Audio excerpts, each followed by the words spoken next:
science... You can say something is logically cohesive. No, you could. There's logical proofs. There's mathematical proofs that are based on logical proofs. This is very like this is not contested. Like, proofs are science comes after logic and comes after philosophy.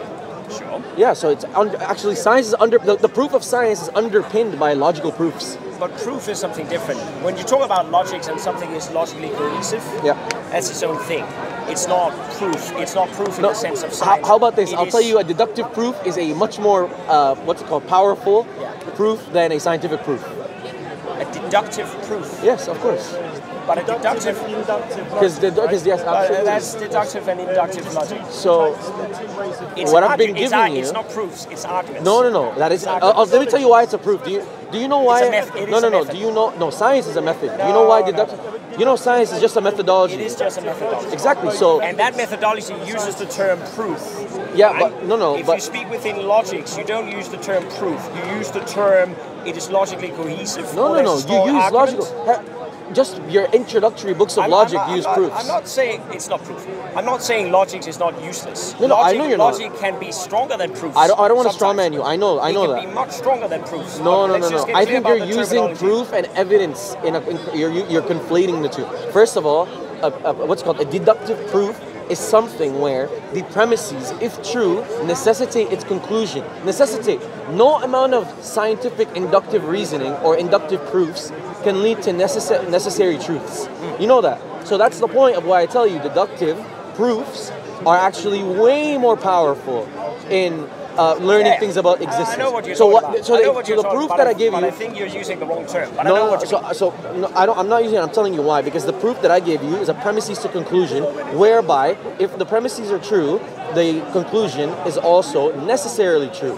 Yeah, no amount of scientific proofs... The Socratic method. Yeah, so no amount of scientific... Not necessarily, but it's not 100%... It's just rational. It doesn't need to be Socratic. It's just the rational method of going about deductive proofs. No, but listen, the point is what? The point is what? Science... It is where you say, okay, if this term is true... Let's not get off topic. No, I am on topic. If this term is true and this term is true, this must necessarily be true.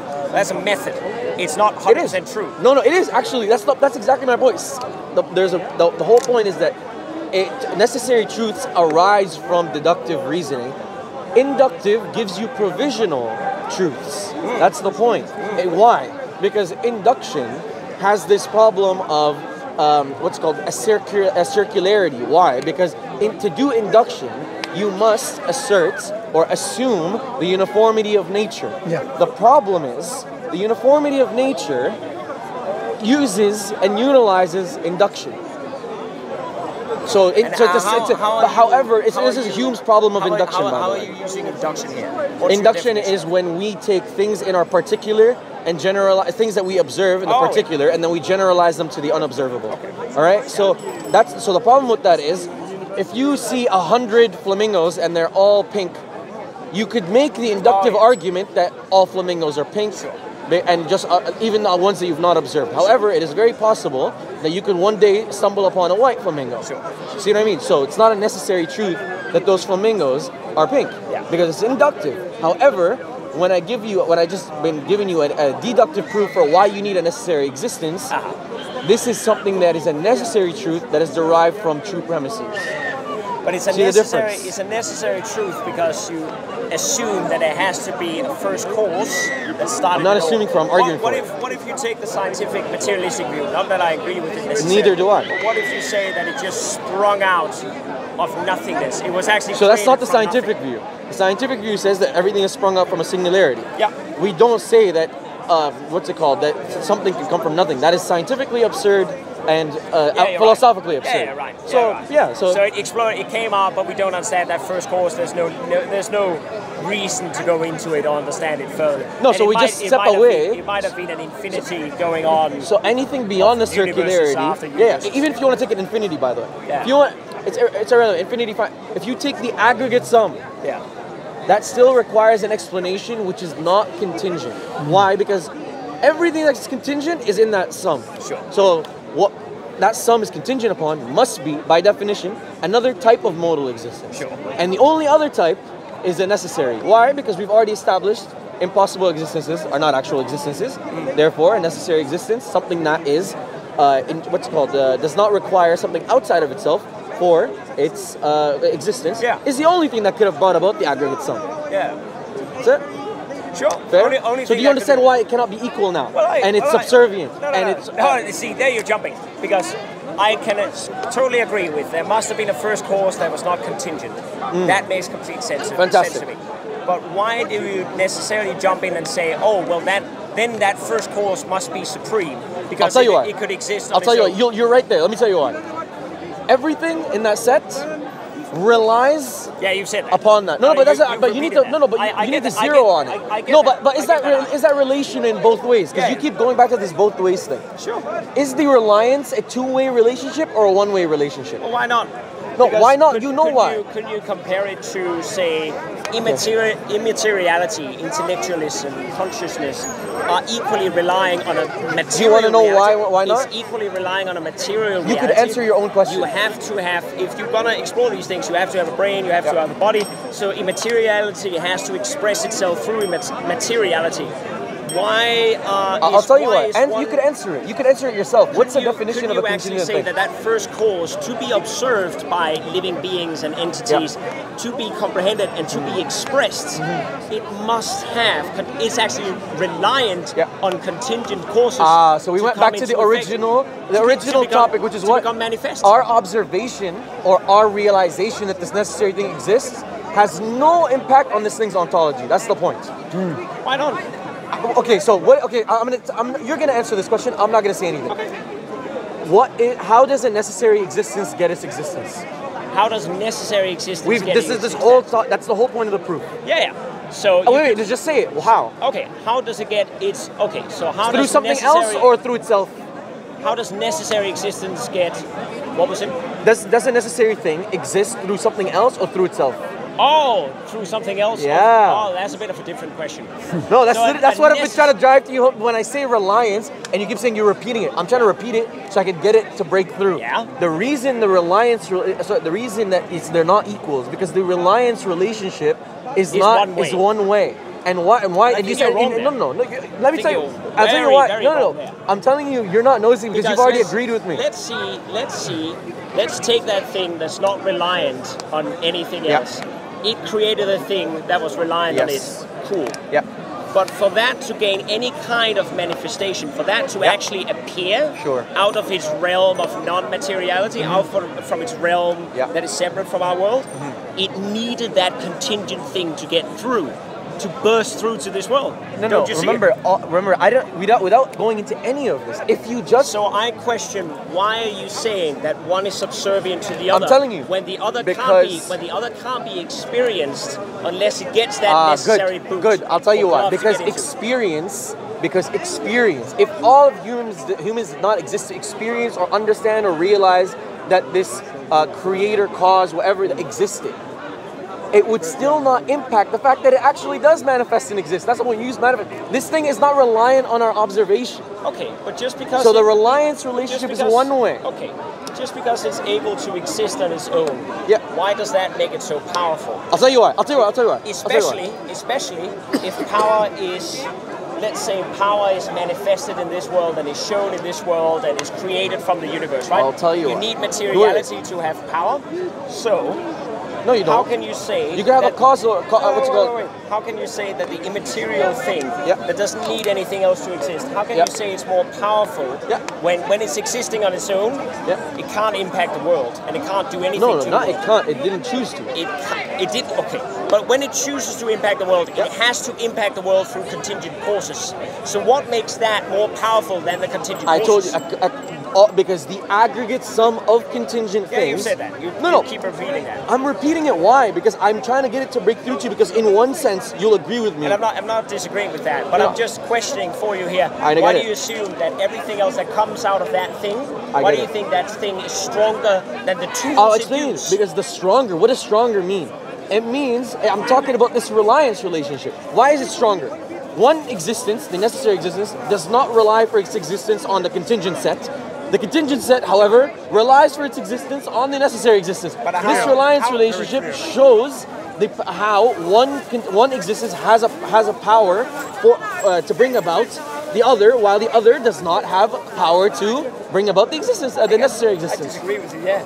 Because if you look at that thing that exists, right?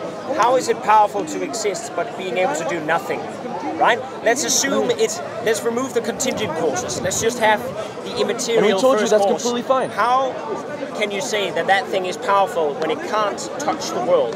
It has to use contingent causes. No, it has to use a chain anything. after it. Well, fair enough. So it doesn't do anything. So it's just it could exist. It's just powerful from existing, but being able to do it's nothing. Powerful. What? What's up? What are we? When we're using power, what are we talking about? Is power equating to existence that's independent existence? No. When we're saying about power, we're just describing a dynamic. You said stronger. No. I'm explaining. What does that mean? Power. We're defining it. What does that mean? There is a relationship. Yeah. We're describing that dynamic. Sure. And this dynamic is unequal.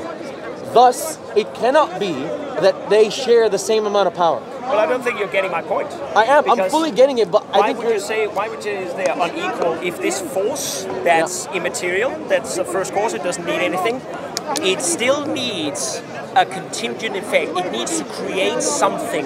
Doesn't impact. Need to. Well, it does. Well, it does. Otherwise, it's just floating there and it's doing nothing. Yeah, but nothing about that has any issue with what I said, because all I told you is a necessary existence does not need something other than itself. So if nothing else exists, it still exists. What's your point? I don't think that makes it more powerful. That's what. No, it's not. It makes it. No. It's powerful. No. I'm showing you why the necessary existence, the cause of all the things that we're looking in existence at, this cause is not equal in its power because it shares an unequal dynamic. I'm disagreeing with that the dynamic is unequal. Well, I'm saying I'll tell you why you can't disagree with it, because you've already agreed to the definitions. No. I'm saying the dynamic is equal because the immaterial needs the material. The dynamic cannot be equal because you already agreed to that. Himself through. Let me tell you already agreed to. If God exists without a world. Okay, sure. Sorry, but what's your name? What's your name? Kim. Kim? Yeah. Ismail. Nice to meet you. Try and get my point. So yes. If God needs to express himself, he has to create something. God doesn't need to do anything. Fair enough. Yep. He doesn't need to do anything. Yep. But if he doesn't do anything, he's not that powerful. No, God is just independent. No, that's what I mean. Power. He's powerful in the sense that just because he didn't create doesn't mean he's not powerful. Okay. You can have the power to create and choose not to create. But eventually, he created things that are contingent upon him. Therefore, these things that were created by him cannot be equal to power to him. But of course not. If you look at the Bible, if you take like I don't need to look at the Bible. I'm not a Christian. Okay. I'm a Muslim. If you take the Christian theology, for example, it's the one I know, and you say that God, he created the world in 7 days, right? No, but I don't need to. I'm not interested in Christian theology. Let me tell you why. Because I think that's a bunch of maybe you should be. No, I study it. I'm telling you, from studying it, I am not interested in it. Yeah, go on. Can I finish my point? Okay. So let's take that example. He's creating the world in 7 days. Why did God need to do that? Why did God need to create the world? 6 days. 7 days he rested. He was too tired. Yeah, you're right. Whatever. That's the Christian Bible. He created the world in 6 days. Yeah, he gets that. Yeah, sure. That God is inferior. That's funny. Anyway, so let's assume, right? God, he has to create something to be able to work his magic through, right? He can't just, if he's in a void and he's like, I'm an all-powerful being, I could create when I want, but I'm not using it. It's the same as not doing anything. So he's just a passive force. The force only gets real once it gets manifest. No, because the whole point is your point is not about God himself. Your point is about two sides of one coin. No, let me that's what I mean. Okay, stick to it. Two sides of one coin. What are the two sides you're talking about? All things that are existent contingently and this creator for called the first cause necessary existence. Yeah. You are talking about a relationship between two things. You're not talking about only the necessary existence alone. Is he not? This relationship. He's agnostic. No, okay, but you're contradicting yourself because by definition, I'll tell you why. Because you already accept that contingent things are reliant in one way on. There's a reliance relationship that is a one-way relationship, and the other existence is not reliant. That's not what I said. I said they're both reliant on each other. No, but I've already shown you that can't be the case because by definition in existence. Because when we discuss the types of modalities in existence, there are only two in existence. Yeah. Necessary existence, which exists through itself, and a contingent existence. And through the rational proof that I gave you of what's it called? The contingent set, needing something outside of it that is also not contingent because everything contingent is in the set.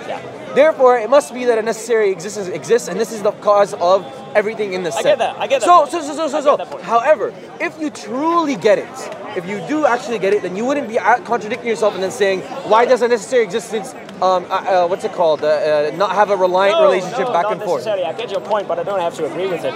No, but I'm saying if you're gonna not agree with it, I would appreciate if you critiqued it. You're putting it up as though it's a logical fallacy not to believe in your point, and that is a logical fallacy. No. So I'm not putting it up as a logical fallacy. I'm saying you have not found a way to contradict the premise. I have. No, let me see. And that is the first cause. You're saying because this cause here is reliant on that, it's subservient. This cause could live without the other cause. I'm saying no, that's not the case, because if this cause was living without this, there would be nothing. No, there would be nothing. I can't. There would just be an immateriality. Okay, I choose not is to a necessary existence ever impacted with regards to its ontology? Yeah. But okay, so then it is impacted by it has to manifest. Sorry, remind me of your name. Kim. If you're saying that about a necessary existence, you fundamentally are contradicting yourself on what you accept a necessary existence to be. A necessary existence, by definition, doesn't need anything outside itself for its existence. Therefore, when you say, oh, if contingent things don't exist, this necessary thing would not exist, you're fundamentally contradicting yourself. Then I wouldn't call it a necessary existence. No, but you have to. Why? Because I'll tell you what. I would call it an existence. I'm forcing you. I would call it an existence that is We're just in the middle of a conversation, man. Yeah. I would call it an existence as existing outside of the frame of the world. I'm forcing I'm forcing you in a logical corner. Let me tell you why I'm doing that. But then it's not really existing. I am forcing you in a logical corner. It exists when it starts to manifest itself. Let me explain. Look. Let me explain why you're trapped right now in a philosophical corner. Because why? If everything contingent is in this aggregate set, it cannot be that this aggregate set is contingent upon another contingent thing, because everything contingent is already in the set. See what I'm saying? Therefore, it needs to be another kind of existence. And the only other kind of existence there is a necessary existence. This rational proof, unless you could contradict it, unless you could show it to be false. No. Where? I'm not show me which premise. I'm not showing it to be 100% false, because that's impossible. I'm showing there's another option. No, you can. I'm showing there's another option, that this reality is just as reliant on the things it creates as the thing it creates is reliant on it. It cannot be, because by definition, if all contingent things exist in this contingent set, it cannot be the case that it's contingent upon another contingent thing. Why else do you think God would manifest himself, if not for that reason? I'm sorry? Why else would God not manifest himself, if not for that reason? If God was fine and could do without the world, why would he bother? God chose to. Chose to, just for fun. No, but why does God need to be dependent on the... Why does God need to give you a reason? Why does God need to create the world? Why does God need to give you a reason? That's what I'm He doesn't need to. That's the point. One second. Do do you think that God, in order for God to exist, does he need to have any other existence? Yeah, he needs to create something. But why is that? Because you're making a claim, you need to substantiate. Otherwise he's not coming to life. Otherwise he's not being manifested. Otherwise he's a force. He's a force outside of the world. Exactly. Outside of the world. That's what you're saying. Why can't that be possible? If you're just a force outside of the world, you literally don't exist. Based on whose perception? No, based on whose perception? Based on the perception that you're not in the world, you're outside the world. No, based on your perception. You're outside of the rules of the world. Can I? It's non-existence that's able to... So you're saying based on your perception, God cannot exist unless and until you perceive him? No. Until he creates and manifests the world. Oh, but who's going to now, when he creates the world, at a particular point in time, right? Yeah. So before that, do you agree that there was no creation? There was no creation. Yeah, sure. But fine. God still existed. Sure, he can exist. No, but you've already. That's the point. You've already contradicted yourself because before you said no. So he can exist independently, but that doesn't make him more powerful. No, it doesn't. No. He can exist outside of him, but if he does, he's outside impotent. of him. Outside of the world. Outside of the existence. If God is outside of existence and he doesn't get into existence, he's impotent and he can't do anything. No. Just because he decides not to. He's only potent when he creates. Can a weightlifter weightlifter, can a weightlifter have power and not exercise his power? Sure. Okay, so what's the problem? But he can, okay, fair enough. What's the He problem? can have the power. Fair enough, okay. He can have the potency to do it, but if he never lifts his weight or if he never does it, he never Does gets that to show impact that his power? Okay, but us observing this power has no impact on whether this thing has the power to create or not. You can't prove that you have power unless you exercise. He doesn't need to prove. No, but you're saying prove. That's basically Prove is different. From your it does. perception. No, it does. No, but Because let me tell you. Otherwise, you just look at a big guy and you assume he's strong, but maybe he's weak. Oh no, you're making you're making an inference based on observation. Sure. Now what we're doing is we're using rational argumentation, a rational proof to show that you need a necessary existence, which has a one-way reliance relationship. The contingent has a reliance relationship on the necessary, and not vice versa. Therefore, it cannot be that they're equal in power because one gets its existence from the other and not the other. Yeah, go on. The bodybuilder is a great example. Let's assume he's really strong. He's got a lot of potent power. Sure. Yes. He goes to the weight. He's about to lift it. He's about to exercise his power. What happens? His spine breaks and he falls apart and he can't lift it after all. Did he have power or did he not have power? Okay, that's not irrelevant. Okay, that's very relevant. But that's very relevant. Kim, no. Because that's I think you are in a bit of a corner here. Actually. No. Okay, show me where's the corner. Kim, let me explain what happened. If he never manages to lift that weight, can you say that he you had have gone power from then? existence to ability. Two different things. I know. You have moved the goalpost. I know, yes. That's why I said it's what we are talking irrelevant. about. First, let's discuss the Well, existence. actually, Kim. No. Let's talk You about. have to define the existence before you understand the Sure. ability of this And entity. I am saying because you were equating existence with strength and existence with power and existence with hierarchy. saying there's a power What I'm dynamic. saying is there's a potential, but unless it's being used, it's never being manifest. No, but No. you already agreed that using- before the creation, God existed. And that is crucial to my argument. Good. So And if God that's fine, existed we before accept the that. creation, then you're agreeing with us. Yes. Yeah. I'm agreeing he existent, but I'm saying But he's then you know what he'll say. impotent. So now we are as going long- to the second stage, which Yeah, is the But- ability. but it has to so be- if God is able to create, would you agree he's a creator? Sure. Okay, so one ability you have agreed with us, But it's- creator. Let's go to another one. Yeah. If God is able to identify someone who's an evildoer versus someone who's a good person, that means he employs his attribute of justice, then he's a just God. Do you agree? He's able to identify the truth. We don't see that a lot, do we? Oh, but you will on the day of judgment. Yeah, that's the point. On the day of judgment. Is that where do you see it? Just because you don't see it here, Because you doesn't see, mean- if God, trust me, if you really wanted God to judge everyone based on every action they commit, then you wouldn't be able to even live your life. Because we sin and disobey God on a daily basis.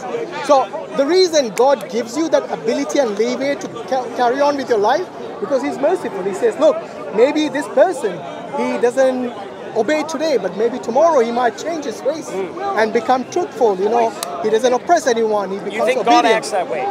Yes. Because I don't think so. So you think God is unmerciful? Not necessarily, no. Okay, Let's on what look basis? at children that die from cancer before they're 2.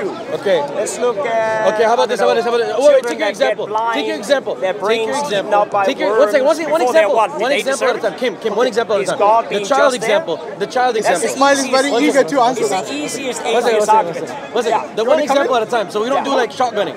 One example. No, you were getting the into child. that. But I was about to get in it, but let Ismail wants to me answer. get that point to Just- you. I've got the point. I got I've the got the point. point. Oh, okay. So we agreed on the bodybuilder, right? Let's assume he's very strong. You see him, he looks Bring strong. it back to the bodybuilder. Stick to this No, argument for evil That's stuff. ability and existence. I'm saying God can exist outside the world, but he's very impotent until he creates the world. You can't see his power and He's strength. not okay.